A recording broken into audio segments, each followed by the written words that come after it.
All right. Well, thank you everybody for coming. I just want to talk a little bit tonight about vascular disease in general. It's a very prevalent problem in America, not only in the region, but in America.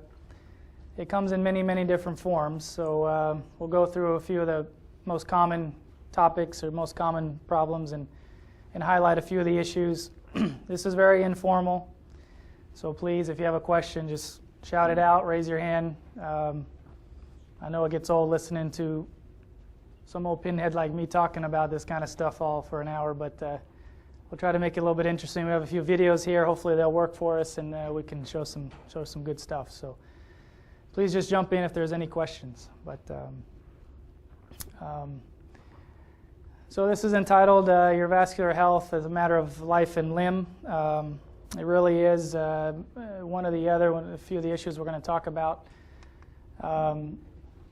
In general, just so we're all on the same page, just very basic, the vascular system comprises everything that carries, all the systems that carry blood. The arteries carry blood away from the heart down to the different organs, and the veins carry blood back from the organs back towards the heart. And this is mainly we're going to talk about arterial side of things tonight, but there's a whole separate bunch of issues with veins and vein clots and blood clots and dealing with those sorts of things that could be its own separate talk in the future. So what is vascular disease? It basically is the buildup of this plaque, this yellow stuff in the arteries, and it happens very slowly over time. This is not a rapid process. It takes many, many years actually for an artery to go from something normal appearing up at the top there to something down on the bottom that has a plaque or a blockage that's causing a hindrance of blood flow. If it occurs in the arteries on the heart, that's called coronary artery disease and can lead to heart attack.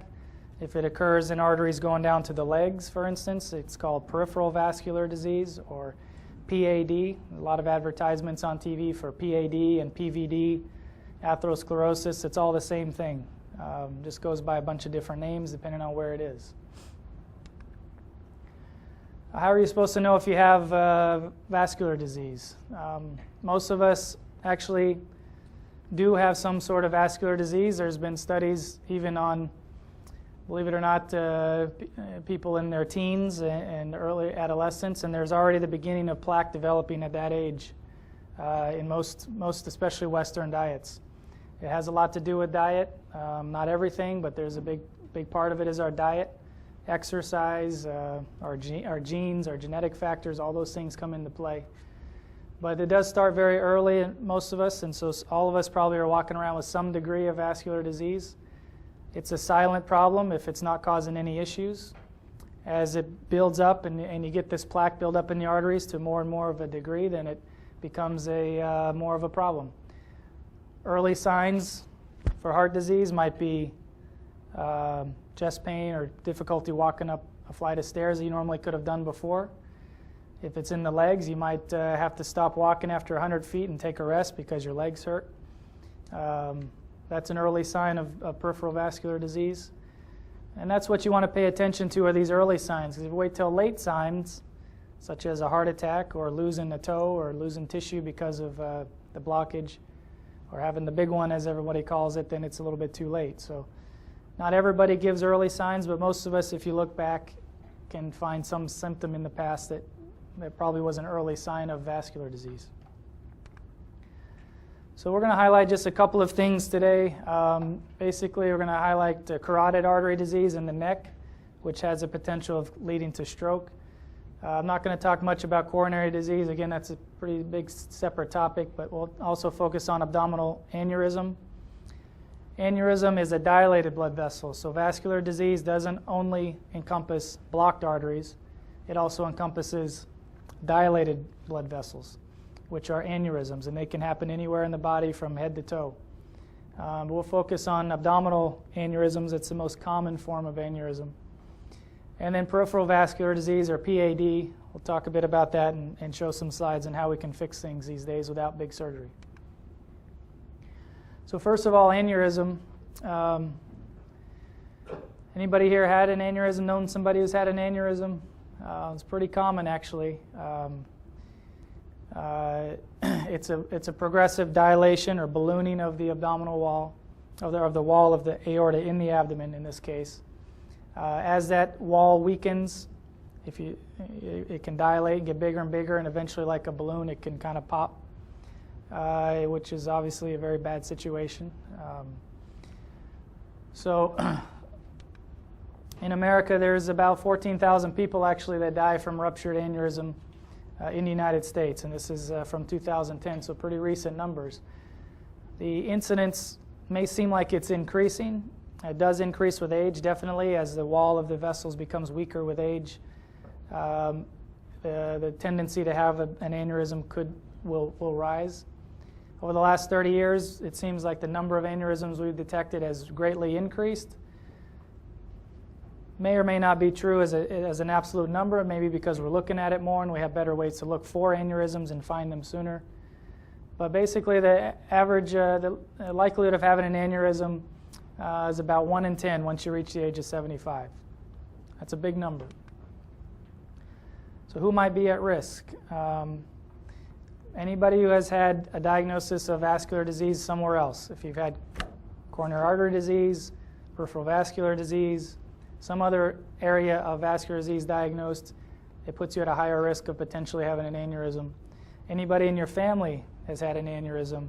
There is a tendency for these things to run in families.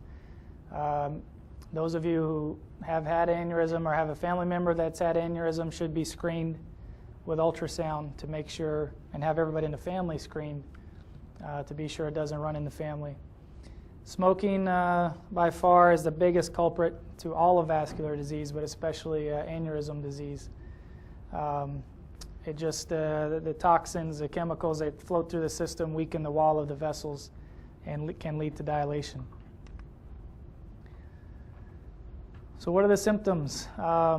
A pulsatile feeling in the belly is what is checked for on physical exam when you go see your physician, when you go see your doctor. And he mashes around on your belly. One of the things he's looking for is there something bouncing up and down in there? You can feel it if they're big enough. If you're skinny, you're going to feel it anyway, but if the aneurysm's big enough, you can actually feel it. If you have severe pain in the abdomen or back, this is usually when the aneurysm is near rupturing or ruptured. It's not going to be subtle. You're going to feel it, you're going to know it. It's going to make you go to the ER, and it's not going to be a subtle thing. And by that time, things happen quickly. But for the most part, down below, usually there's no symptoms. Aneurysms are very silent until they rupture, and then it's usually too late. So a big part of aneurysm treatment is early detection. If we find these things early, before they cause symptoms, then we can treat them, take care of them, and eliminate them from any potential risk. An aneurysm is just like diabetes, high blood pressure, any of these kind of chronic conditions. Once you have it, you have it. You bought it, you owned it, it's not going away. And no matter how much you wish it away and want to forget about it, it's yours until you get it fixed. So this is a picture of an aneurysm. It's this dilated balloon down here on the right. And this is a angiogram, which is a test we do by injecting dye into the arteries and taking an X-ray of the aneurysm, that ballooning effect there, as you can see. And if anybody has been told they have an aneurysm, this is kind of what it feels like. A big grenade. That's how many people describe it. They feel like there's just a time bomb or a grenade sitting inside. And it makes people very nervous, obviously, because it is something that's usually unknown until you get told about it at the doctor's office. But this is why we care about it. It's all based on size. If your aneurysm is less than 4 centimeters in size, the chance of rupture is pretty low. But once it gets up to 4 or 5 centimeters or greater, that chance of rupture starts to exponentially increase. Right now, for abdominal aneurysms, if it's around 5 centimeters, we say that it's time to get it fixed. And that's because the risk of rupture is 5% a year. and that's significant. So if we can get those fixed before that happens, we're helping people out. If you find an aneurysm that's greater than 8 centimeters, that's usually even 7 centimeters, that's usually considered a relative emergency, usually brought into the hospital and having it taken care of within a couple of hours or days. So the goal of treatment for aneurysm is prevention. We want to prevent rupture. We want to find these early. We want to follow them if they're too small to intervene early on, follow them. If they do increase in size, we need to take care of it. So basic treatment strategies are basically do nothing but watch and control blood pressure. And if your aneurysm is not big enough to do anything about, think of it as not yet, because it's something, again, like I said, you have to keep an eye on. It's not going to go away and disappear and heal on its own. If it does get to the size where we need to fix it, there's two options. One is the traditional open surgery, and then the newer way, which is pretty well established at this point actually and is pretty much taken over as the way to have it done, is an endovascular, minimally invasive approach. So in the traditional way to fix an aneurysm, you actually make an incision on the abdomen, expose the entire aorta, put clamps around it, cut the old aneurysm out and hand sew a graft into position and replace that segment of the aorta. Mortality, meaning people that don't make it out of the hospital from that procedure, 2 to 5%. That's pretty high, higher than we'd like it to be. But it's a pretty invasive procedure. There's a picture on the right there. It's a little bit washed out, but it's a rather large incision, and a lot of different things can go wrong. This whole list of complications are possible, and those are things we want to avoid. Recovery is about at least 6 weeks to a few months. So it's a big deal to go through an open aneurysm repair. Not everybody has this type of trouble, but these are the possibilities. So the endovascular or minimally invasive approach is now basically become the standard of care. It's less invasive, smaller incisions. You have decreased chance of complications like pneumonia, heart attack, stroke, infection. You have a shortened hospital stay from minimum of a week to potentially even getting out of the hospital the next day. Basically, most people are able to return to full function in about 2 weeks. These are some of the devices that are used. They all are basically built off the same framework. It's a kind of like a chicken wire framework with a material latticed onto that metal framework. Some of the results from EVAR, it's called endovascular aneurysm repair. As you can see, freedom from aneurysm rupture, 99% at 6 years. Freedom from death from the aneurysm, 98%. And freedom from converting to having to do an open repair is 96%. So these are very good numbers. 98, 99% of people have this procedure done and never have to worry about it again, basically. So here are some more pictures of aneurysm. You can see how big they can get. The one in the middle there shows a very large aneurysm taking up most of the abdominal cavity. Another CAT scan. This is a CAT scan image that has been what we call 3D reconstruction. So you take the normal CAT scan pictures that were on the previous slide, stack them together, and then use a computer to create this 3D image, and we can actually spin it around in space and look at the aneurysm from all different angles. It helps us plan the surgery. It's very important to plan out where we're going to put the graft, how big are these arteries leading up to the aneurysm, do we have enough length to put our device in. A lot of planning goes into determining whether you're going to be a candidate for the minimally invasive approach.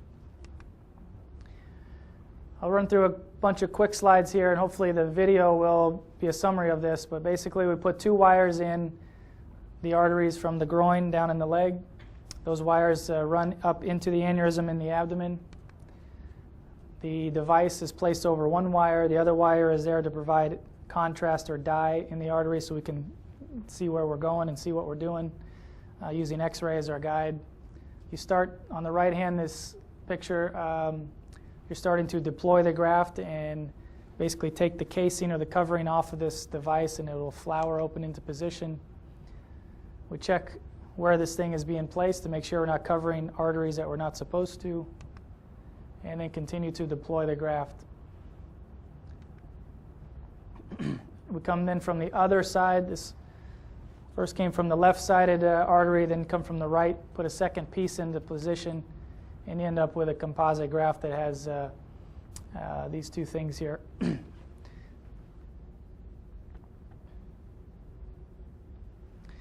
So basically, now you can see that blood will flow through the white graft material down into the arteries that lead to the legs. The aneurysm sac still surrounds that graft, but there's no blood flowing through it. So there's no pressurization of that sac. There's no risk of it rupturing, leaking, or becoming a problem. So the question was, how do we keep the blood from coming around the graft and into the sac and keeping it in position?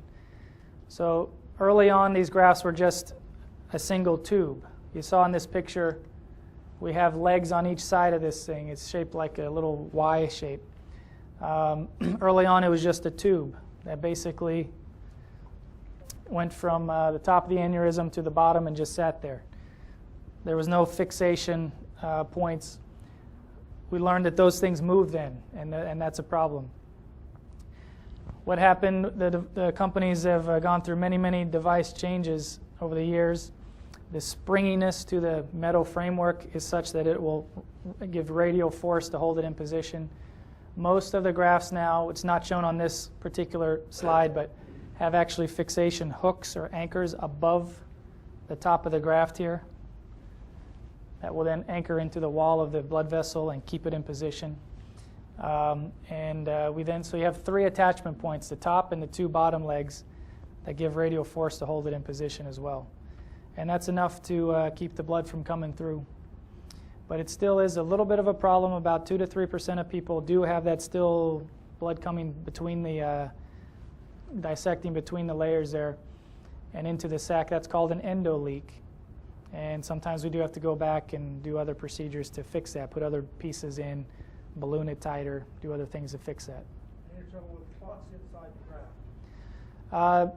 The question, any trouble with clots inside the graft? Not really. These grafts are very big. The limbs on the bottom there are bigger than any of the pens you guys have on their table. It's about the size of your thumb. The main body of the graft is about a golf ball size around. So other stents, smaller stents that are put in other places, do have a tendency to gum up and clot and that sort of thing. These are big devices, lots of blood flow going through there, and so the tendency for them to clot is pretty low. Sometimes the arteries are not as straight as this. They're very much bent and tortuous, and so those limbs can kink, in which case you'd have to go back in, and there's ways to fix that as well, but those are some other problems. But graft migration and leak is very low at this point. Let's see if this will work here. So this is a wire coming in from the artery on your left. The device is following that wire. You're going to start to take the covering off of that device, and it's going to start to open up into position.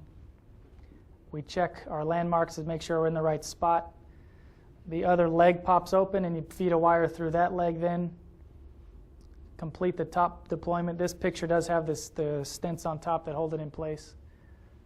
Put the other limb down the opposite leg, our opposite artery, and then complete the initial deployment on the other side.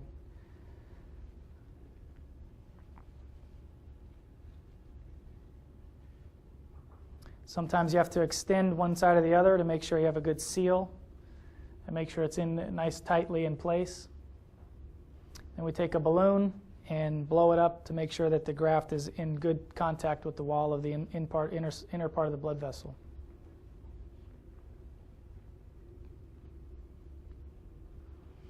Do the same thing on the other side with the balloon to make sure everything is well stuck together.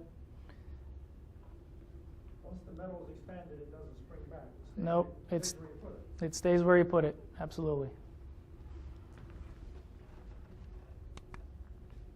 So then you end up with a picture like this. Nice, beautiful aorta, straight lines, no bulge, no aneurysm. The blood's going through the graft and not into anything else. The picture on the right there shows can't see it too well, but the bandages that this patient has are just little Band-Aids basically in the groin on each side, and everything's fixed. This picture on the right is a CAT scan image.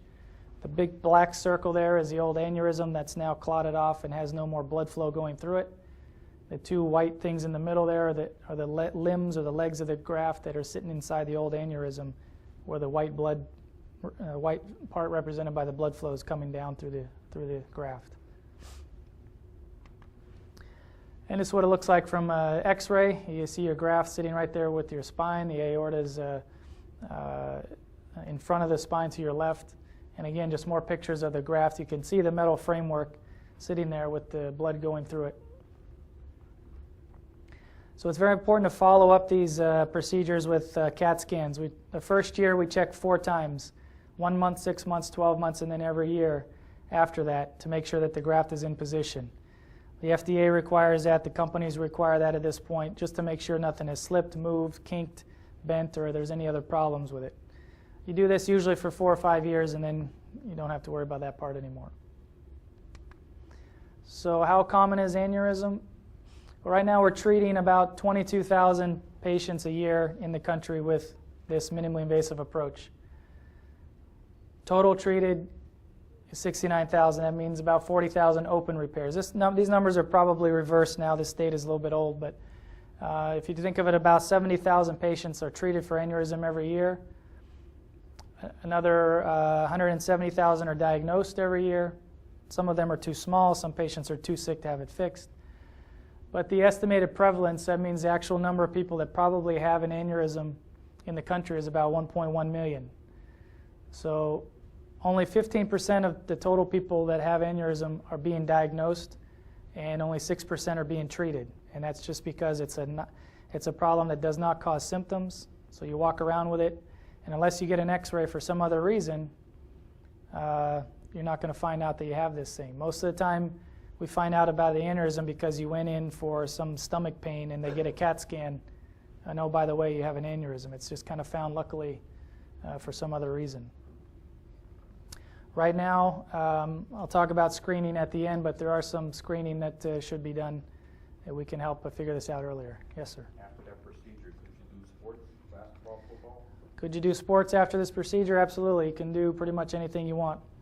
And you can do it quickly. If you wanted to play golf 2 weeks, 4 weeks after that procedure, you can get out there and play. What's that? Whatever you did won't move. It won't move, no. It's not going anywhere. It's not going anywhere. Yes, sir. If you have the open instead of the minimum invasive, do you still put that same stuff in there?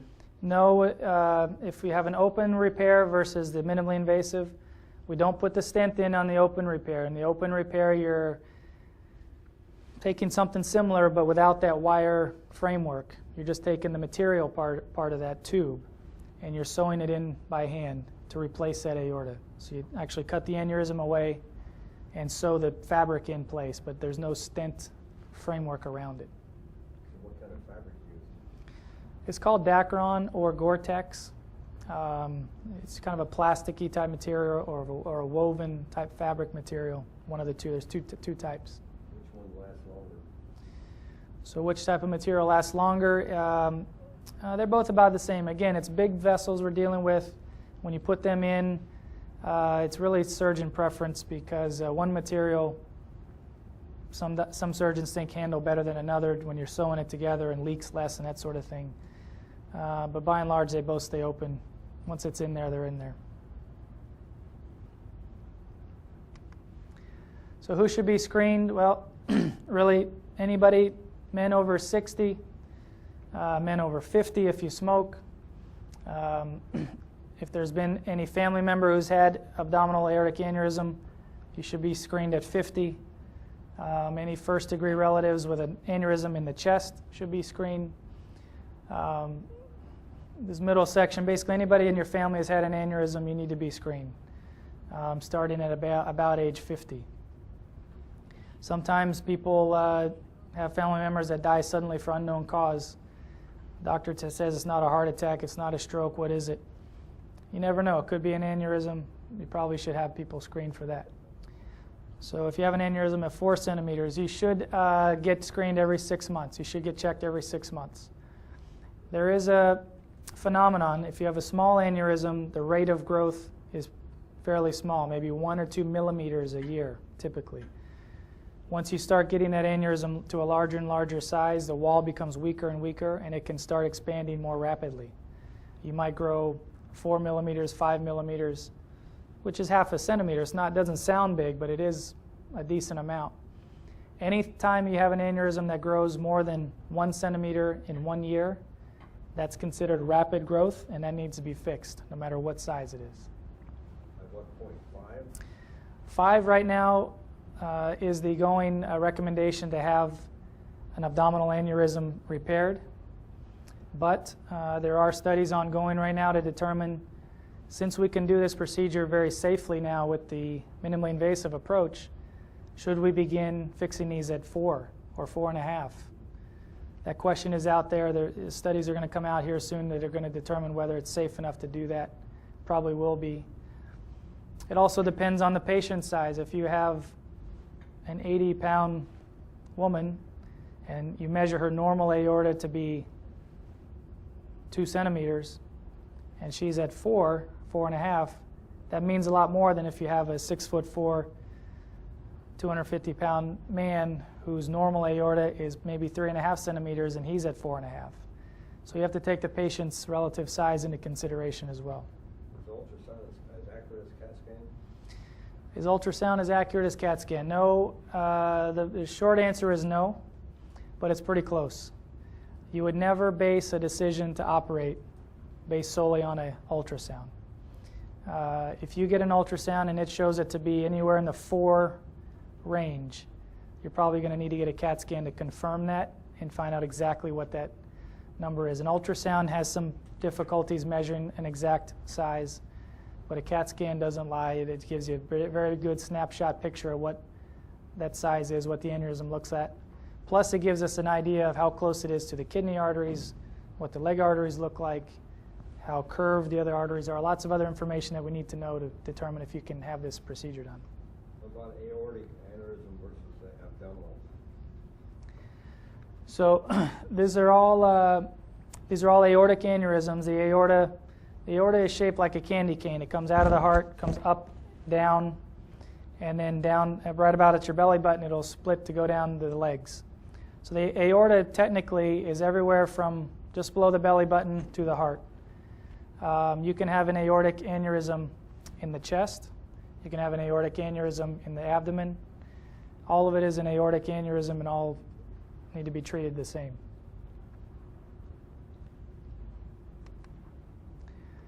So what can you do if you think you're at risk? If you fit any of these risk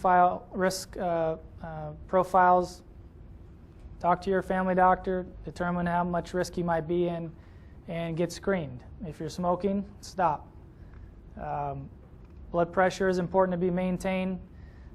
The lower the blood pressure, the less tension on the wall of that vessel, and the less likelihood, the more help you'll give yourself with this thing not growing. If you do get diagnosed with an aneurysm, then you need to see a vascular specialist to talk about how it can be fixed and what can be done about it. This is important. It came out about 2006, I believe, and it's a one-time free, or I guess paid for by Medicare screening for people that may be at risk for abdominal aneurysm. So it can only happen during your initial Welcome to Medicare physical exam. So that first Medicare exam you get when you enter Medicare program, you are entitled to a free ultrasound screening for abdominal aneurysm. You have to meet these risk factors, though. Men who have smoked more than 100 cigarettes at any time during their life. So if anybody's a smoker, I know you probably smoke more than 100 cigarettes. Nobody stops at 99 and says, I'm done. But any family member, if you have any family member that has had an abdominal aneurysm, AAA stands for abdominal aortic aneurysm, then you qualify for this. So it has to be done within the first 6 months of Medicare enrollment. But everybody should know about this. All the family docs, I'm sure, know about this. And it should be done to help get that initial screening. That's the prime age for this sort of thing to be picked up and dealt with safely. Any more questions on aneurysm right now? Yes, sir. So most of them are in your abdominal, right? Correct. What percentage About 65% are in the abdomen, about 15% in the chest, and then you have some that are in the what's called the ascending aorta, which is coming straight out of the heart, and then you've got some down in the limbs that go down towards the legs that are in the pelvis. Test them same way? Everything's done. Anything from the abdomen and pelvis can be looked at with ultrasound. The chest, anything in the chest, ultrasound can't really see through the ribs, so that takes usually a CAT scan. With an X-ray? Yes, actually, yes. A plain chest X-ray can also pick up aneurysm in the chest. You'll see a shadow that shouldn't be there typically, and that'll kind of clue you in that, hey, that doesn't look right. That's called the aorta? Is that the right word? Thoracic, yes. That's called a thoracic aneurysm in the chest, abdominal aortic aneurysm in the belly. Is the thoracic harder to repair than the abdomen? Is the thoracic harder to repair? Actually, no. It's nowadays fixed pretty much the same way. There's stent grafts that can go up into the chest. The only place that we cannot really use these minimally invasive approaches is in the part of the aorta that comes straight out of the heart. It's called the ascending aorta. That part of the aorta has branches that go up to the head, into the brain, into the arms. And if you put these grafts in, you can see there's no branches on these grafts. They just obliterate it. If you put it across a branch going to the kidneys, for say, like these two branches up to the top of the picture are going off to the kidneys. You don't want to cover those because then you'll stop the blood flow to the kidneys. So there are actually another thing coming down the road are branched grafts. So you can try to line these grafts up, put in extra pieces that will branch off into the arteries to the head, arteries to the kidneys, wherever they need to branch. And once those get perfected, we could probably end up fixing 95% of these or more without open surgery. But there are a few places that still require open procedures.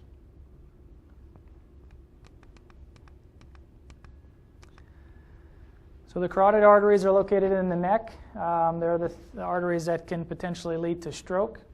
There's one on each side. Both of them can have disease in them. If the plaque builds up in that artery, it can block that artery completely, which will lead to stroke. Or that plaque or that buildup can actually crack, and like a volcano and stuff coming up from underneath, it can release stuff into the bloodstream that promotes clotting. And that clot then goes up to the brain and causes stroke. So there's a couple of ways that artery can get people into trouble. The stroke is the fourth leading cause of death in the U.S. About 137,000 people die from stroke in the U.S. alone. About 25 to 35% of these strokes are caused by these arteries in the neck. So not every stroke is due to these arteries, but probably at least a quarter of the strokes are due to some plaque or buildup in the arteries. About 1 in 5 person with a stroke is going to die. Half of the patients that make it are still alive in 5 years. That's not a good number, actually. If you have a stroke, you got about 50% chance of making it 5 years. That's not a good number. 18% of people are not able to return to work. 5% become completely invalid or need total care. And about a quarter of them will go on to have a second event. So again, same with all vascular things. These especially, the goal is prevention. You want to get screened. You want to find out if you're at risk, get screened, and have things taken care of before that event happens. What are your symptoms? There's some people that talk about mini strokes. A mini stroke is any symptom of stroke that gets better within 24 hours. So if you have weakness or numbness on one side, slurred speech, a droopy face, blurred vision or loss of vision, inability to speak, confusion. If you have these kind of symptoms and they go away before 24 hours, that's called a mini stroke or a TIA, transient ischemic attack. If they stay longer than 24 hours, then technically it's a stroke. That's the only difference between a mini stroke and a true stroke is how long the symptoms last. So if you have a mini stroke, you got pretty lucky. And that should clue you in to get checked out, get treated, and try to find out where that came from and what happened, and do something about it if possible. These are the risk factors for stroke, a big long list. It's basically the same risk factors for aneurysm and peripheral vascular disease and heart disease and everything else. It's all one bunch, one family. But blood pressure, diabetes, smoking, cholesterol, and your genes basically are the big five.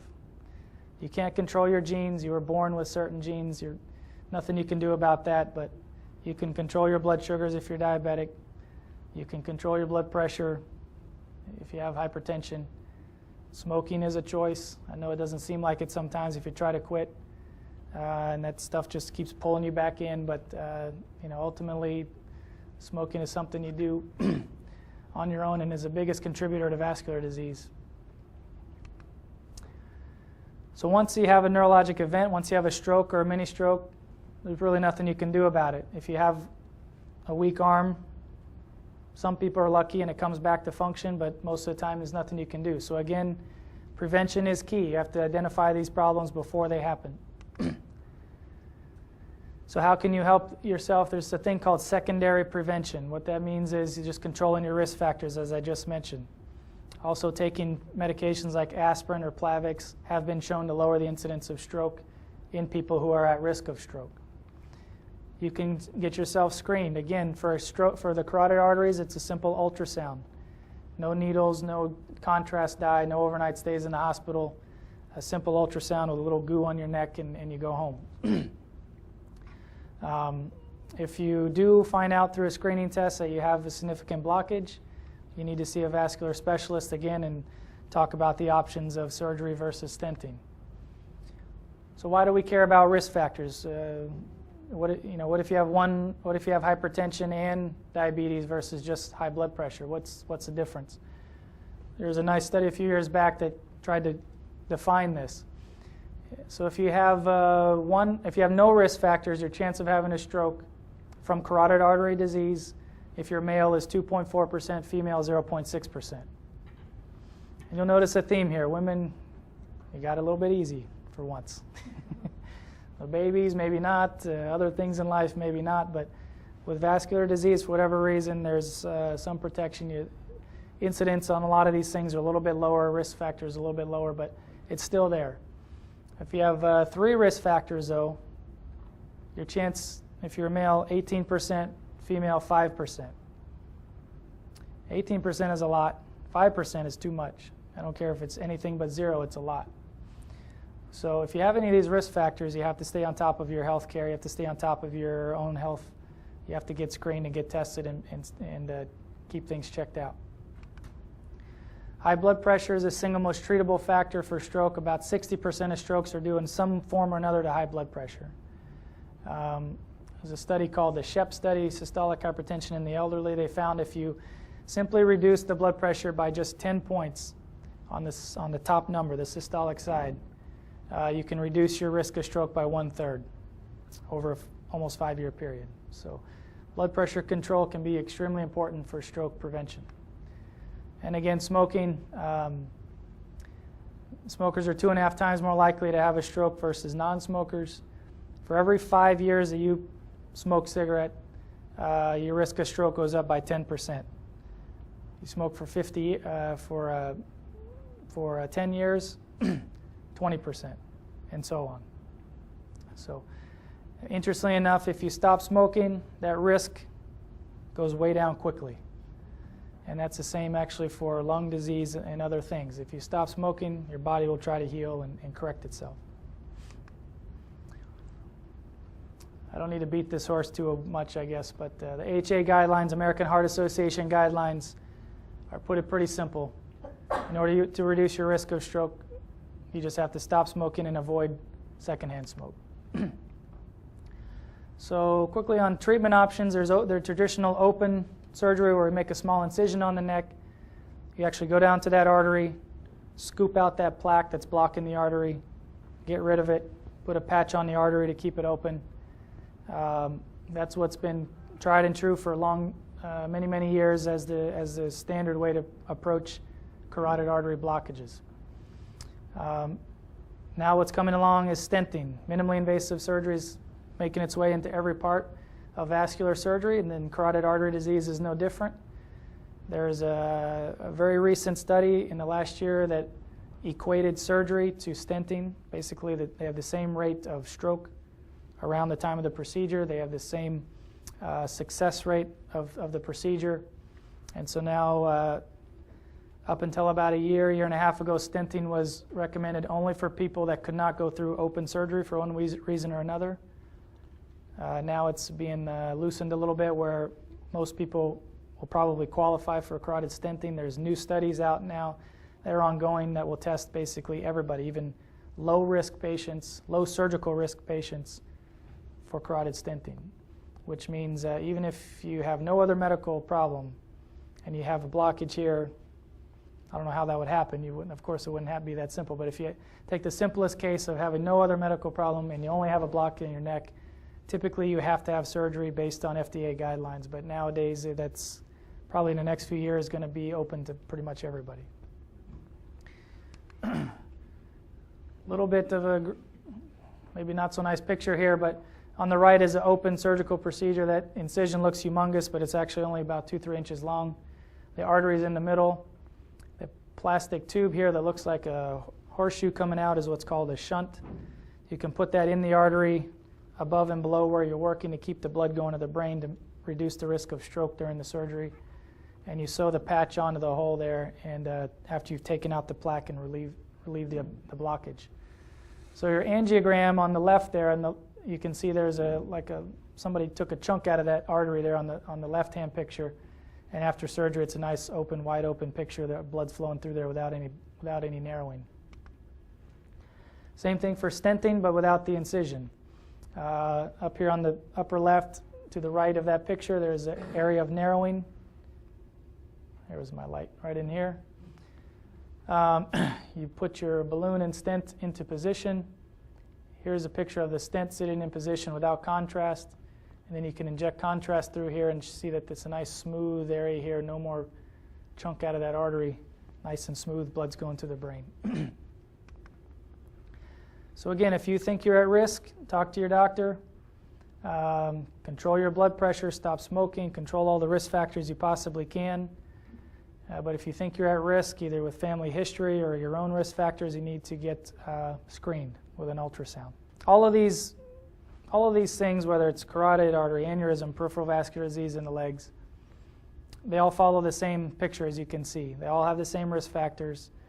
If you have vascular disease, it's considered a whole body phenomenon. It's a whole body process. It just doesn't affect target one vessel in you and one vessel in somebody else. It can affect every vessel in every person.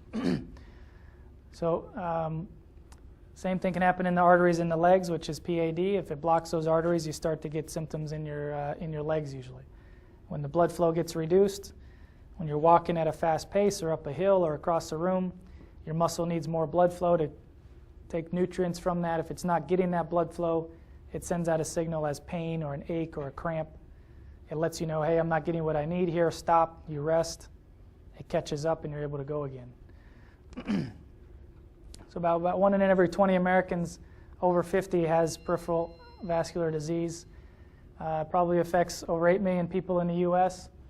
And if you do have peripheral vascular disease, you're 5 times more likely to have heart disease as well. And that just goes again to the fact that this is a whole body process. It's not just one place or another.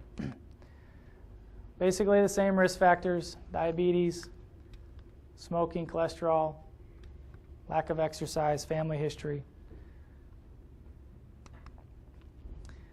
So early on, as I mentioned, we probably all have some form of it. I probably have some vascular disease developing. It runs in my family. But I'm not having symptoms. So the artery is open enough. That plaque that's building up in the artery is not enough to hinder the blood flow going through it. Once it starts blocking that blood flow to a certain degree, you're going to start getting discomfort, typically in the legs if it's peripheral vascular disease. And again, you stop and rest and it gets better. As it advances further, if you do nothing about it or don't seek any attention for that, you'll get to the point where it hurts all the time because the blood is not getting to the feet at any point. People dangle their legs over the bed to let gravity help the blood go down there. You start getting color changes. You lose your hair on your legs because hair goes away. It's not getting blood it needs. And eventually you start getting things which lead to gangrene and tissue loss. And then it's pretty late in the game. Your treatment options, again, are open, bypass, which I'm not going to spend too much time on here. And then the minimally invasive approaches are the balloons and stents and catheters. Roto-rooter type scenarios are out there. There's a lot of, that's the way people describe them, and it's true. There's devices which we'll show here. So the roto-rooter devices, there's 4 of them on the market basically. And then some helper devices, guide wires, catheters, and a device called the crosser, which helps you kind of drill through a plaque if you need to.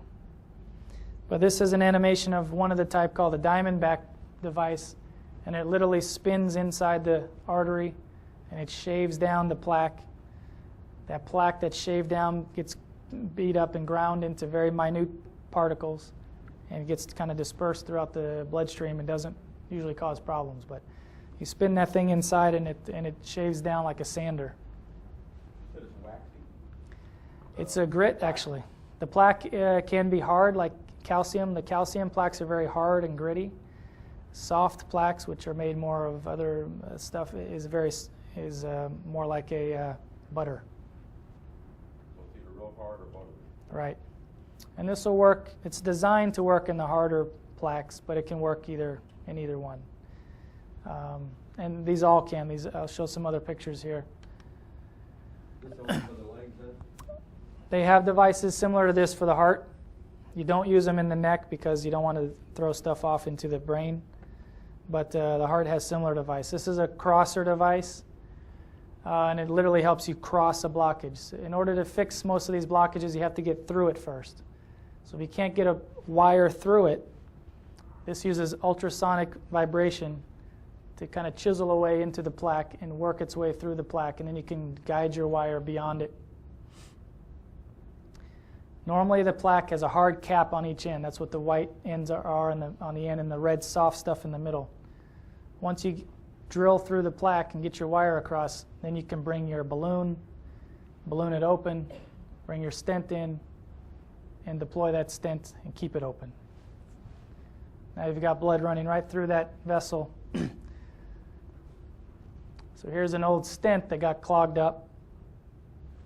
Long segment that's blocked there, but the artery above and below it looks normal. So we use this crosser device to help drill through this plaque and get into it. How long does stents last? The stents that you use today, how long do they last? Very good question.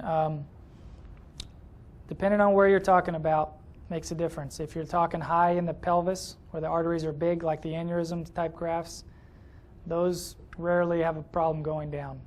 As you get farther and farther down the leg, the arteries get smaller and smaller, and plus there's more torque and twisting and turning of the arteries in the legs with walking and moving.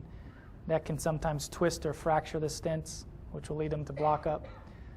So there is probably about 20% of the stents in the leg or below the knee that are going to go down in a matter of a year or two and need to have another intervention. What about the chest? The heart arteries, probably about the same. There's a significant amount of them that will need to have another intervention. Actually, probably about 20-25% of people that have a stent placed in the heart are going to have another intervention done at some point the next year or two. What after 2 years? It kind of goes down from there. I don't have the exact numbers for you, but if you talk to anybody who's had heart stents put in, you probably talk to them about having multiple procedures done. And that's kind of the good and bad thing about it. It's such a minimally invasive thing. You can have it done, go home the same day or the next day. If you keep up regular checkups and follow-ups, you can have another intervention done again.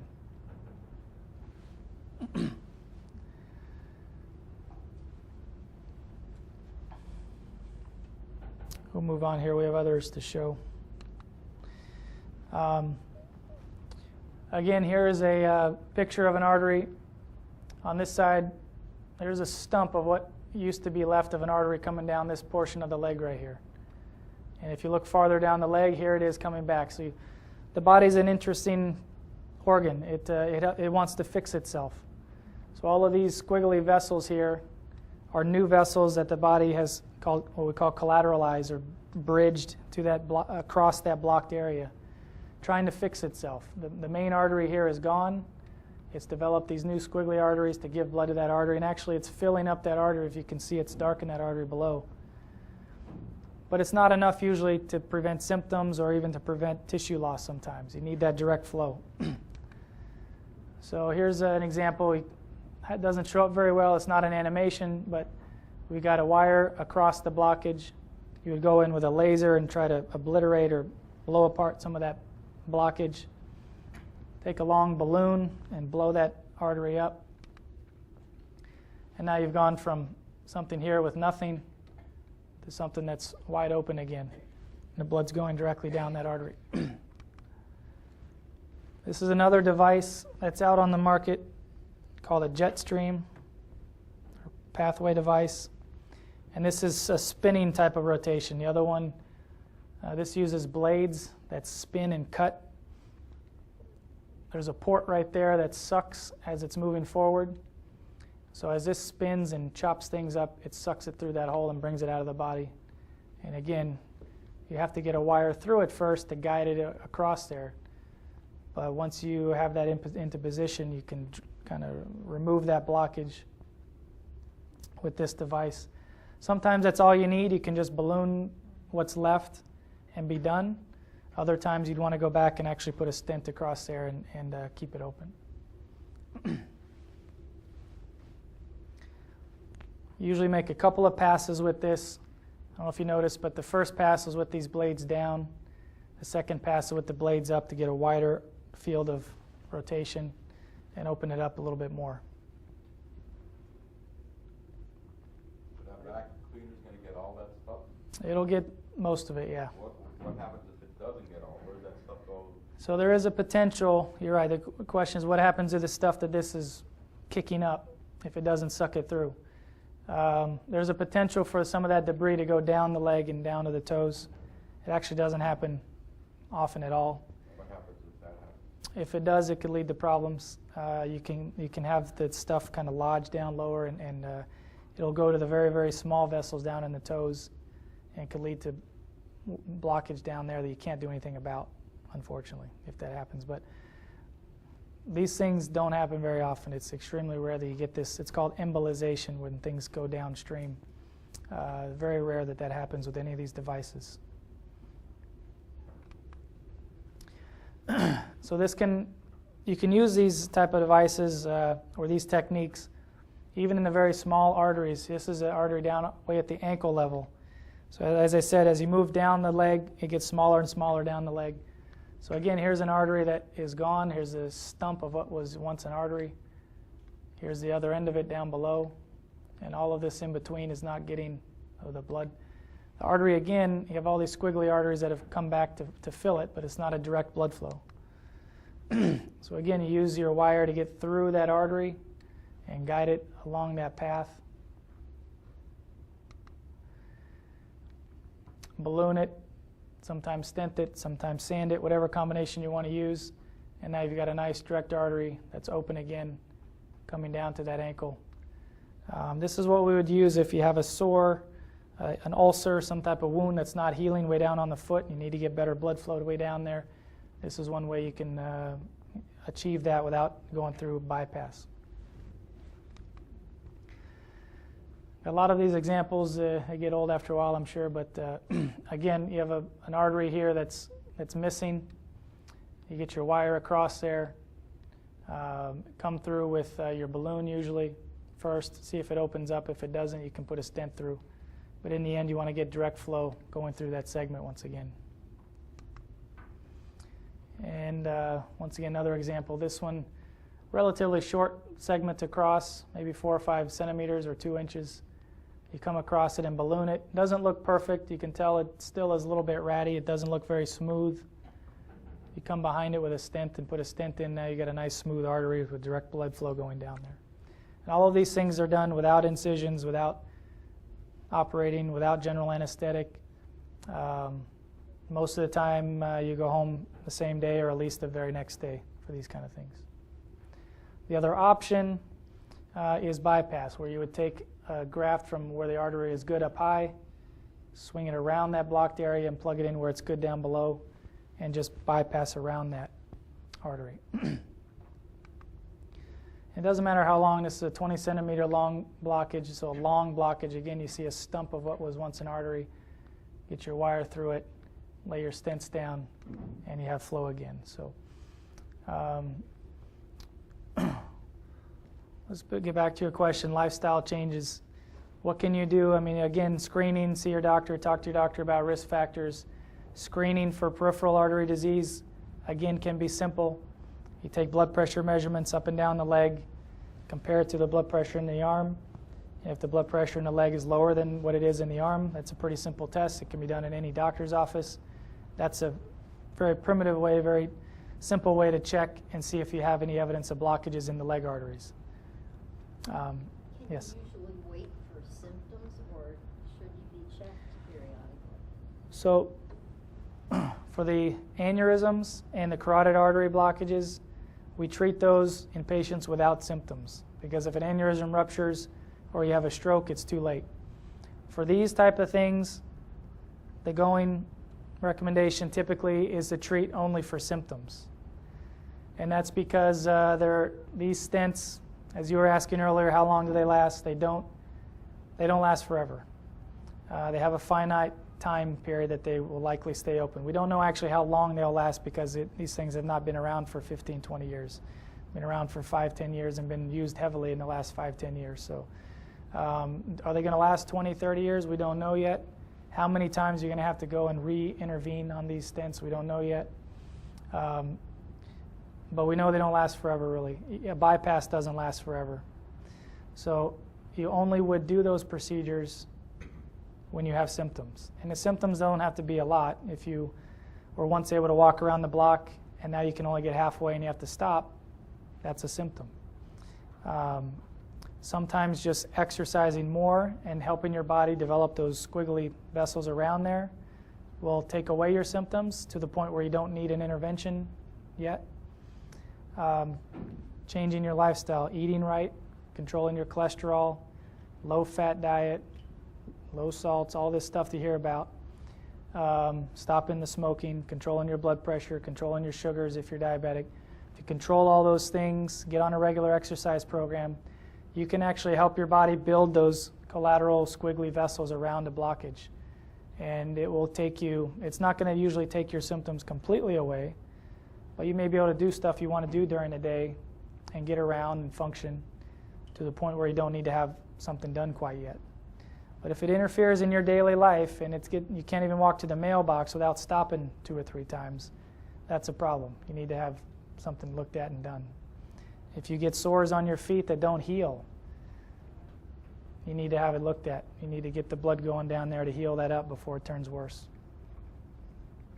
Yes, that's a good question. So the question is, does cholesterol medication dissolve some of these blockages, basically?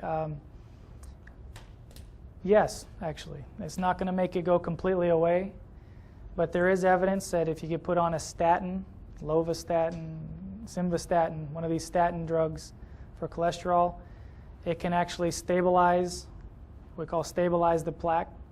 So if you cut that plaque open and looked at it under a microscope, you'd see more stuff in there that is not going to expand and worsen. And it will actually shrink it somewhat, maybe 20%, but it's not going to eliminate it. It's not going to dissolve it and make it go away.